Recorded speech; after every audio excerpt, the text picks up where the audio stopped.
What happens when the person who was supposed to care for you damages you? I'm not gonna get too much in your business, but some of your issues is your mama. And some of your issues is your daddy. And some of your issues, it's the people who are supposed to care for you. They drop you. 2 Samuel chapter 4, I gotta move. Saul's son Jonathan had a son named Mephibosheth who was crippled. I'm gonna show you where his damage happened. He was 5 years old when he got damaged. And the report came from Jezreel that Saul and Jonathan had been killed in battle. When the child's nurse heard the news, she picked him up and fled. But as she hurried away, she dropped him and he became crippled. If there's anybody that feels like your damage is too big for God, let me just run a list down for you of people that God used who were damaged. Noah was a drunk. Abraham was too old. Isaac was a daydreamer and a wanderer. Jacob was a liar. Leah was ugly. Moses was a murderer with a stutter. Gideon was afraid. Samson was a flirt. Let's be real politically correct. Rahab was a prostitute. David was an adulterer and a murderer. Elijah was suicidal. Isaiah preached naked. Jonah ran away from God. Job went bankrupt and lost everything. John the Baptist ate bugs. That's just weird. Peter denied Jesus. The disciples fell asleep while Jesus was praying. The Samaritan woman was divorced 5 times and had a sex addiction. Zacchaeus was too small and stole money. Paul was too righteous. Timothy had an ulcer. Lazarus was dead, and Michael was addicted to pornography. And my God still used all of us.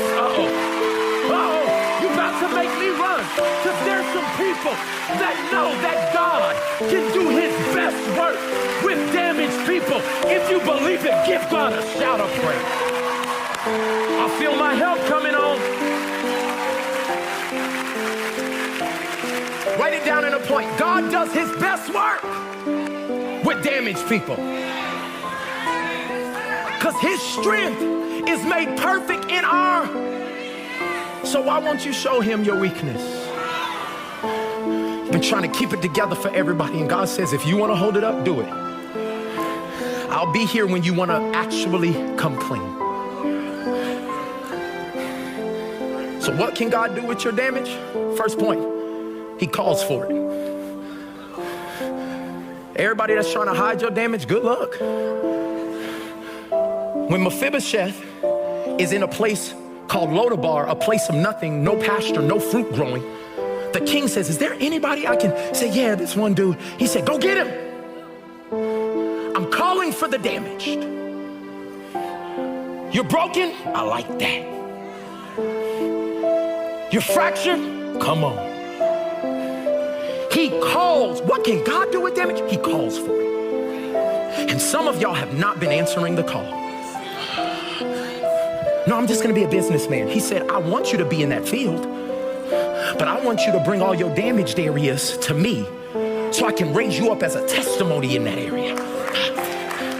And some of you today, all God's saying is, I want your damage. Stop hiding it. Stop acting like it didn't happen. You were abused when you were young and your family doesn't even know it. You've blocked it out. You've suppressed it. And you're wondering why you're dealing with anxiety so much.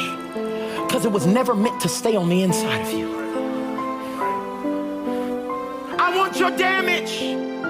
Tonight, when you're in your bed and the Holy Spirit begins to start whispering to you, and he reminds you of things that happened, what he's doing is he's calling for the damage. I want it.